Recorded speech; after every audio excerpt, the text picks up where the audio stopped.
Hi everyone, my name is James Jursich. I'm the Laboratory Director for Omniant Labs and the Quality Director for Nootropics Depot. I have a bachelor's degree in chemistry and biochemistry and a master's degree in biochemistry. I have been at Nootropics Depot for about 4.5 years now, and in this role I am the internal auditor for the ISO system. I'm an AOAC member, an ICSB member, and a bunch of other acronyms that you guys probably don't care about. I run the QA/QC system as the quality director and Omniant Labs as the laboratory director, so I oversee all the testing side as well as the manufacturing and production side for Nootropics Depot, and I have a backyard observatory.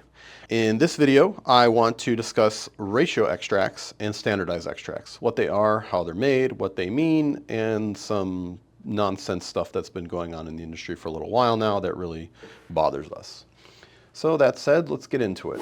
A ratio extract is a product that's created by mixing a raw material with some type of solvent in order to create a certain amount of product. So for example, a 10-to-1 ratio extract could be created by mixing 10 kilograms of raw material with some sort of solvent under some sort of conditions, heat, mixing, whatever, so that at the end of the day you get 1 kilogram of product. 10 input in, 1 output out, 10-to-1, that's where the ratio comes from. But one thing that we're currently seeing in the industry a lot, and I feel like it's just flat out disingenuous and borderline fraudulent, is that we see these concepts of equivalent to showing up on labels and in other places in marketing documentation. And I want to talk just briefly about what that means and where that comes from. When I see stuff like that, it throws a huge red flag in my mind, because what people are trying to do is pretend that the product is something that it's not. We see products that say things like 3,000 milligrams of ginkgo per dose, and then in small text it'll say from 60 milligrams of a 50-to-1 extract. A ratio extract is not a standardized extract, and it's not the same thing as the whole plant, right? No one would assert that drinking a glass of orange juice is the same thing as eating 50 oranges, right? They're just different things. They're different products meant for different purposes. They have different metrics, different quality systems, different testing. They're just different. So trying to pretend that orange juice is oranges merely because one is made from the other is not authentic. It's disingenuous and erroneous at best. So that's kind of some BS that we see going on. In addition to that, there's also other problems that are associated with ratio extracts, and I want to talk about those here. The raw material that's used for making a ratio extract doesn't have to be controlled or monitored in any special way. Because there's very minimal testing done on these products, there's not really any say over what type and quality of raw material goes into the input. Essentially, you can use moldy oranges to make moldy orange juice, but you're still getting orange juice out at the end of the day. There's no quantifiable way from a testing lab like Omniant Labs or even from a consumer to verify what ratio is used. So if you're buying a product that says 50-to-1 extract and you think therefore it must be quite potent because the number 50 is very large, there's no way to know if that's actually true. Is it a 50-to-1? Is it a 40-to-1? Is it a 60-to-1? Is it a 2-to-1? There's no way to know. Unless you are the manufacturer, unless you own the company or you audit the manufacturer and the company and you view their documents and you watch their process and you review it and you have input on their statistical controls and all the things, you have no idea what it actually is. And that number 50 might as well just say 200 million. In addition to that, with ratio extracts, there's this concept of extraction efficiency, which you may or may not be familiar with. Extraction efficiency is basically when you perform this extraction such that your 10 kilogram input becomes a 1 kilogram output. Some companies do it better than others. Some processes do it better than others. Some plant materials are more amenable to being extracted this way than others, right? Roots are sometimes more dry than leaves, for example. In addition to the variance between manufacturers, you also have the variance between batches, because not all plants grow the same way. And you even have variances from line to line. So if you have a manufacturing facility that can process materials on one line, they get a certain amount of efficiency of extraction, but then if you put it onto a different manufacturing line, you get a different efficiency. Is that ratio extract that's made in those two different lines that have different extraction efficiencies, are those the same materials? Should they be treated as such? I don't think they should, and that's one of the reasons I personally don't like ratio extracts. So the meaningfulness of this ratio extract is very wide at best, and the quality will be all over the place, and we see that all the time when we test ratio extracts. And then lastly, the ratio itself, meaning the number itself that they're putting on the label that they're selling to you as a metric of quality, is ambiguous. So it could mean everything I just said: 10 kilograms input, 1 kilogram output, 10-to-1 ratio. But there's another ambiguity baked into that number that a lot of people are not aware of. It could be the case that it's 10 kilograms of input, 1 kilogram of final finished product. And that's very different for the reason I'll show in a minute. In order to truly explain why that's different, I'm going to have to draw some pictures. So we'll go to the dry erase board. All right.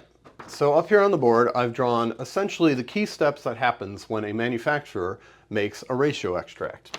Suppose you start out with some amount of material, we'll say flowers in this case. Maybe it's passion flower or saffron, who knows. I'm just using these flowers to represent, some plant material. And again, I'm using the 10 kilogram example because those are all numbers we're familiar with. What they have to do is take that material and blend it up and grind it up into a big pile to turn it into something they can work with, something they can extract. In my case, because I'm a scientist, I'm familiar with Erlenmeyer flasks, so I've drawn an Erlenmeyer flask with some solvent in it.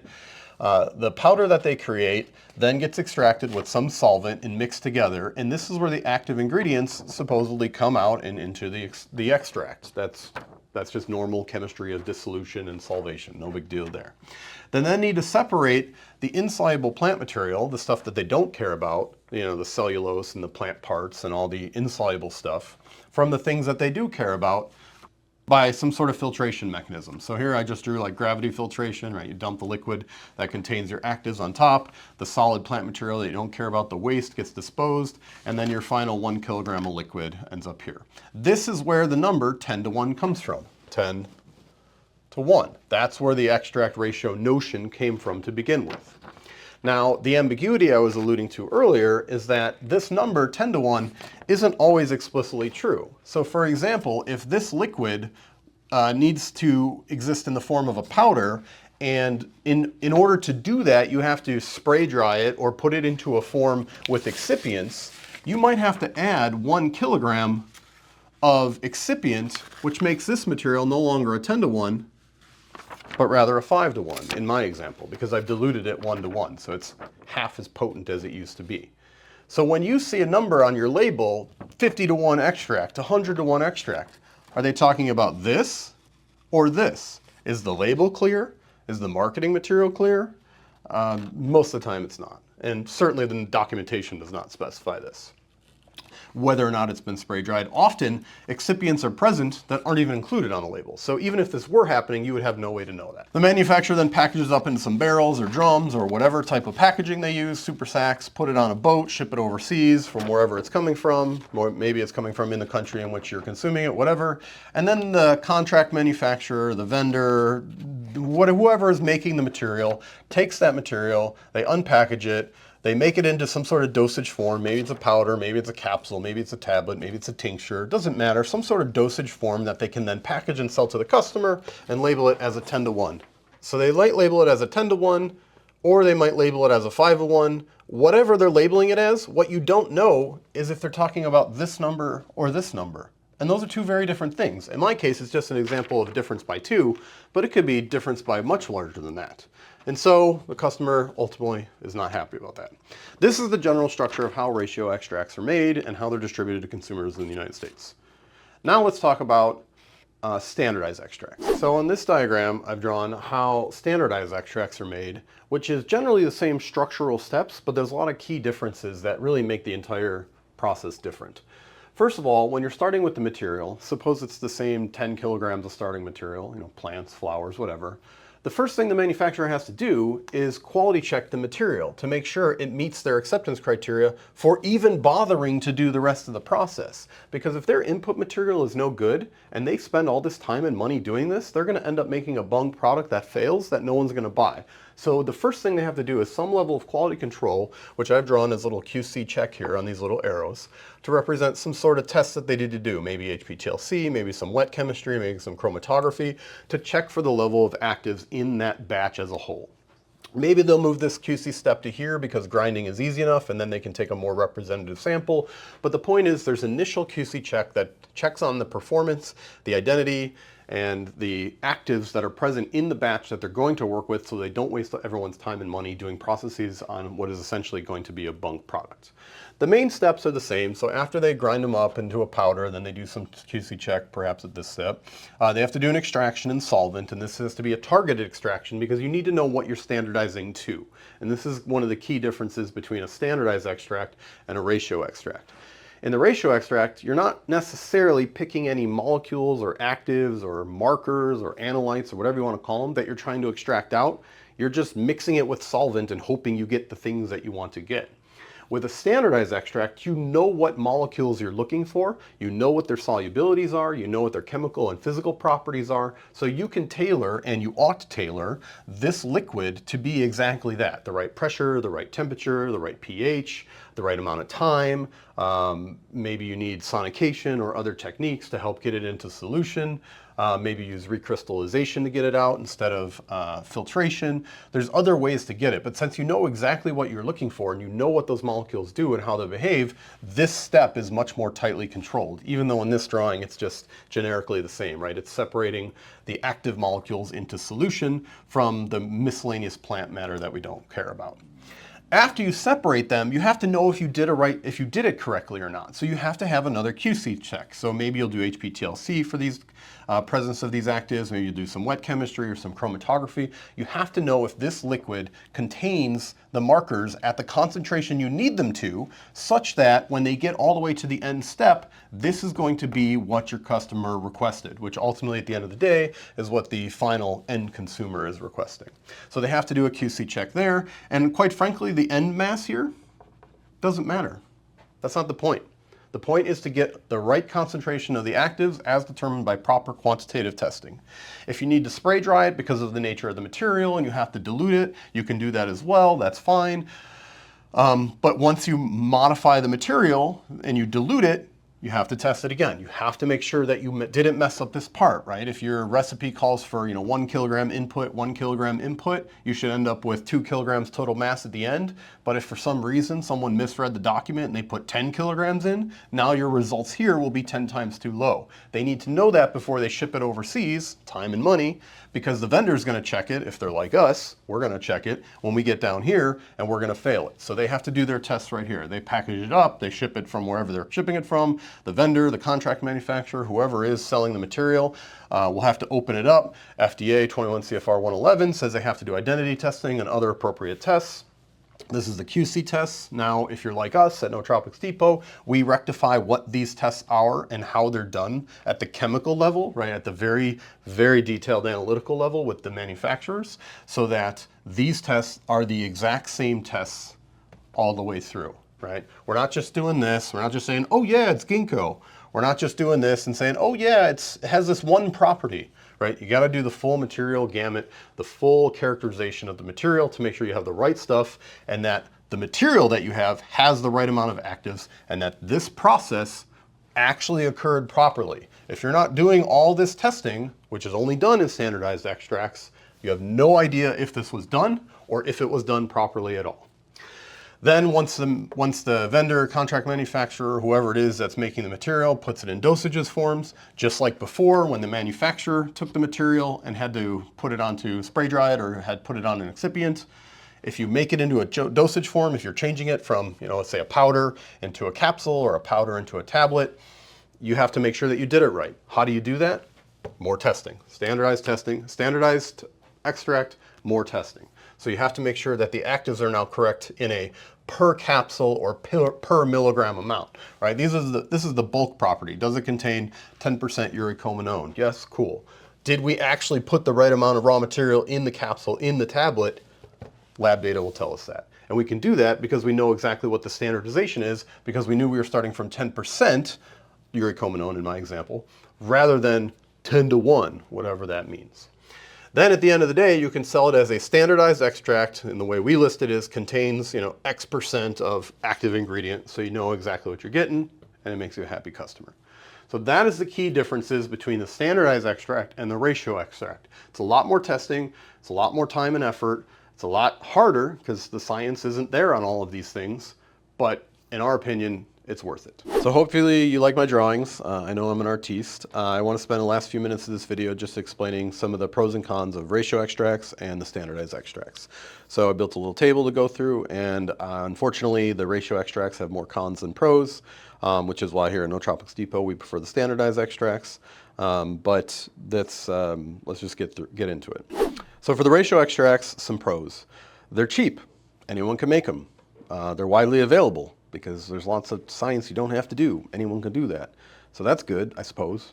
When the actives are not known, I think this is the best pro for a ratio extract. When you don't know anything about the material, you don't know what the active ingredients are, you don't know what the concentrations should be, you have no idea what the dosages are, when it's just a complete mystery, you can do a more general, like water extract or ethanol extract, where you're just trying to catch everything that's soluble within water or everything that's soluble within ethanol or ethyl acetate or whatever it may be.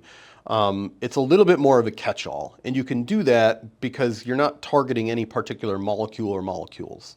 That's probably the best time to use a ratio extract. And truth be told, Nootropics Depot still sells some ratio extracts because we don't believe that the science is there to properly standardize, even if it were possible, the extract. And so there are some cases where ratio extracts are probably a better way to go, but they still have a lot of these cons. So let's dig into some of the cons. As I drew in the drawing, there's no QC check needed for the raw material. So you can use moldy oranges to make orange juice, or you can make green bananas to make banana juice, or whatever you make out of bananas, banana bread. And it just, that same problem exists, right? Low quality starting material can be used and no one would be none the wiser, right? If you're not checking things along the way, maybe adulterants are slipping in there, no one would know because no one's checking. There's no actives guaranteed to be present. So one of the biggest problems that people see in the supplement world is like, I took this and it didn't work. And someone else says, I took that and it did work. Like, well, none of you guys really took the same stuff because you're only taking ratio extracts and you're taking from different manufacturers at different times, made on different lines, and all the variables that we just addressed.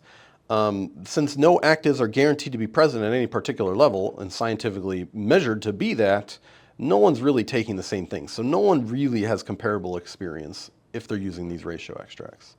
Like I said before, the batch-to-batch variance is also really high. Some crops are just better for what they are. Some crops are worse than what they are. Some growing conditions are better, right? Countries have droughts. Plants don't grow the same way every year. If you're not standardizing and not measuring, you get much more plant-to-plant, crop-to-crop variance in the cannabis side, in hops, in wheat, and other places. My brother-in-law is a farmer. He tells me about this too. You can have a field of corn where the corn in one corner is 5 times better than the corn in the other corner.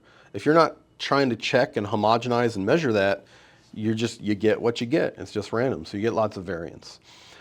In between the manufacturers of these ratio extracts, one manufacturer might have a good extraction efficiency, and so their 5-to-1 ratio extract has lots of actives in it, but another one might have poor efficiency. Maybe they're using low quality water or they're recycling stuff. Their system is not optimized for that plant or that material, and so you have high manufacturer variance. It can be completely different. Because there's so little QC checks along the way for identity, for standardization, for quality of raw materials being used, for proper QC checks just for the normal making of a material, there's a high potential for abuse, especially for materials that sell really well, that are really well known, ginkgos and ginsengs, things like that. And so whenever there's a potential for abuse, there are people abusing it. That's just true in every industry. That's just how human economic systems work, unfortunately. Another con is that there's low accountability. If you take a ratio extract as a consumer and you're like, this doesn't feel like a 5-to-1 extract, whatever that means, what are you going to do? Not buy it again? That's it? The manufacturer's still making it and selling it the same way, and then the next guy along the line is just going to get into the same boat. And that just happens over and over and over again. There's no way to really hold the manufacturers accountable because there's not really anything to hold them accountable to, right? It's not like they said X is true and you said, no, I proved X is not true. You can't do that because they didn't say anything. They just said it's a number. So you just basically have to trust them, which is not a good thing to have to do in such a large, globalized, complex society. And the last con for the ratio extracts is that it's impossible to prove these ratios, right? Even if you knew which ratio they're talking about, in my example, the 10-to-1 or the 5-to-1, even if you knew, it can't be proven, right? You can't go back and back calculate how much raw material they necessarily used to get to that 10-to-1 or that 5-to-1 or that 50-to-1 ratio. It's unknown. On the standardized extract side, there's a lot of pros, and there are a couple cons as well, so we'll go through those. One of the pros, from an analytical chemist point of view, job security, it's highly tested, right? So there's multiple steps along the way that you have to do hard analytical chemistry. So To me, that's good. It gives you more knowledge about the material. It gives you more knowledge about your processing capabilities, about both the manufacturer, the vendor, the contract manufacturer, whoever's dealing or holding the material or shipping the material or labeling the material. It gives you information about how that is performing over time, and that's only a good thing, right? More data, more better, essentially. The manufacturing process, because it's standardized to a specific number that can be quantitatively shown to be true or false, is highly controlled, right? Just in the drawing, there's tons of QC checks along the way, and those are the QC checks that just involve the chemistry steps. There's lots of other QC steps, and I'm a quality director, so I know this, that they have to check along the way. They're just not chemistry based, right? It's like, how much mass did you get in? How much did you put out? What was the loss on drying value? Or, you know, what performance metrics and the process controls associated with making the materials. So it's highly controlled, because it has to be, because the material will fail and no one will buy it if it's not. Other pros, I consider this a pro, is that it's scientifically sound, right? The tests that I drew up here on the board, right, you know, are supposed to represent things like HPTLC and HPLC, and we use UPLC or LCMS, right? These are well-vetted analytical technologies that anyone can do as long as they're following the right test method or protocol or SOP or whatever you want to call it, whether it's third-party, in-house, or whatever. And it gives you proper information. You don't have to rely on just trust us, bro. You don't have to rely on a manufacturer saying this is how much we used. Trust us, right? You can actually test it. The manufacturer can test it. You can send it to a third-party lab. They can test it. You can buy your material online and send it to Omniant. We can test it, right? All these things are provable. And if there's discrepancies in the numbers, which happens a lot, we can discuss where did the measurement process change or be different such that person one got result one, person two got result two. It's a discussion that can be had about the material. So that, to me, that's a good thing, right? The likelihood of the potency is much higher, right? So if you know what the material is and you have an idea of what the actives are and you can properly standardize to it, as we've drawn up there, the chance that you get the positive effects for which you take the material is higher, right? And I'm going to use Tomcat because I'm a daily user of Tomcat and I know a lot about Tomcat, right? We know that uricomanone and uricomanones, right, uricomolactone and things like that, are present in Tomcat, and that they are most likely responsible for the testosterone boosting effects. If we didn't know that and we merely did a 100-to-1 Tomcat extract that was completely uncontrolled, what is the likelihood that those molecules will be concentrated to give you the actual physiological effect that you need? The likelihood goes way down. So by starting out with some scientific background, what do we know about this plant? How has it been used in traditional medicine or traditional society or however the plant is being used?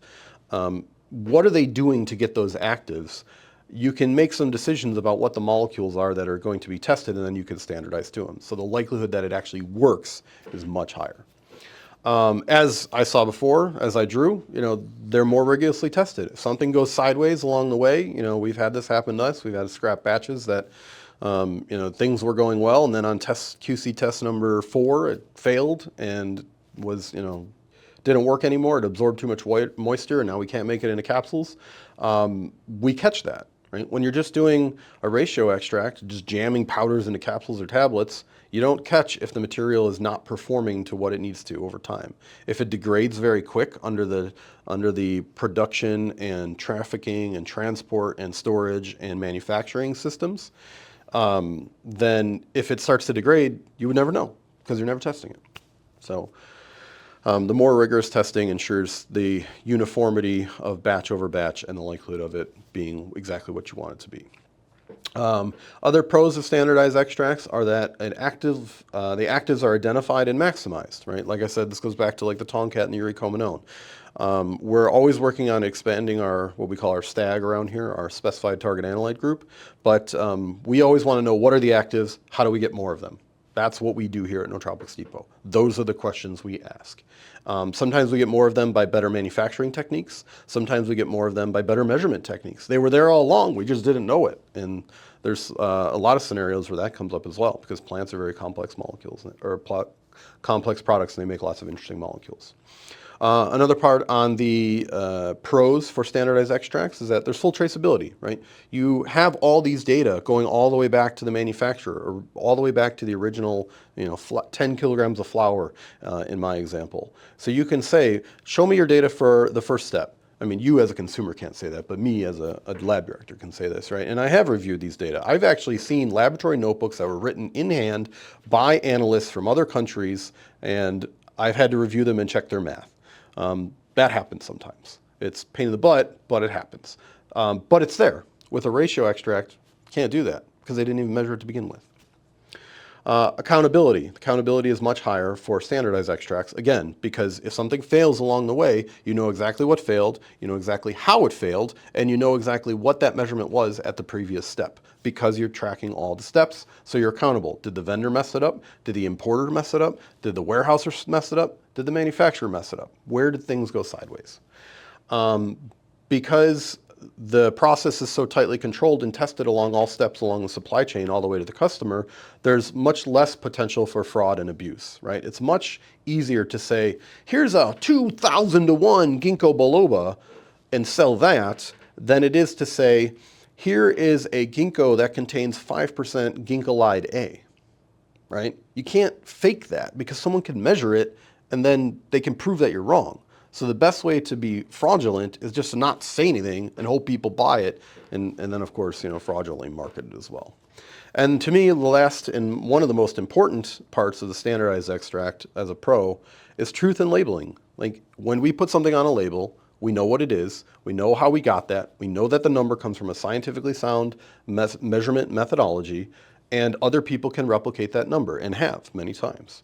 That is the most important because when a customer buys something, they can trust, yes, this is properly labeled, and I don't have to just assume that anything is correct. And in Nootropics Depot, you can contact us. You can get C of A's from us, from Omniant Labs. And we've actually given out HPLC chromatograms. I've given out NMRs before. I don't know if customers can actually interpret NMR data, but I'll give it to them if they want to see it, right? We have all the data. We share a lot of it a lot of the time, and we're going to share more of it in videos like these moving forward. Now, with standardized extracts, there's cons as well. The number one, I think, for customers, the number one con for them is that it's more expensive, right? Because a lot of more people have to do a lot more work, and the work they do is a lot more difficult. The manufacturer side has to be a lot more controlled. There's a lot more science and scientists involved in the process. It's much more expensive. So yeah, you can slap any old 50 to 1 label on any ginkgo product, but if you're going to properly measure it, and make a standardized extract with all the controls in place, it's going to take more time. It's going to take more price, more cost. So they are more expensive. The R&D side of it is also more expensive. It takes a long time to do some of this work, right? We in Omniant have to build every analytical method for every material that we test. That doesn't exist. It's not like we just go to the library and pull a method down and say, oh yeah, let's do this, right? USP is great, but they don't have nowhere near the amount of stuff that they need to have. AOAC that I'm a member of, and I push for them to make methods and help us build methods, those guys, they don't have everything either, right? Everyone's got like the big ones, the ginkgos and the ginsengs. But I mean, we, at Nootropics Depot, we focus on more obscure things, things that are a little bit more nootropic-y, hence the name. And so these are novel materials sometimes, or novel versions of materials that exist, or we're making measurements that no one in the world has made. We're building unique analytical methods. And I don't remember the exact number, but we're in the hundreds of analytical methods now since I've been here that we've had to build. It takes time. It's more complex. And sometimes we're not exactly sure exactly what we're looking for. And so we have to do some what's called non-targeted analysis. And that's just a lot more work. So that is a con for a standardized extract. Along those lines, making a standardized extract also requires a stronger scientific base, right? So when we develop a product, we have to start out with, what is the plant? Is that even known? How is the culture that used the plant? How are they using it? What are they doing with it? What are they using it for?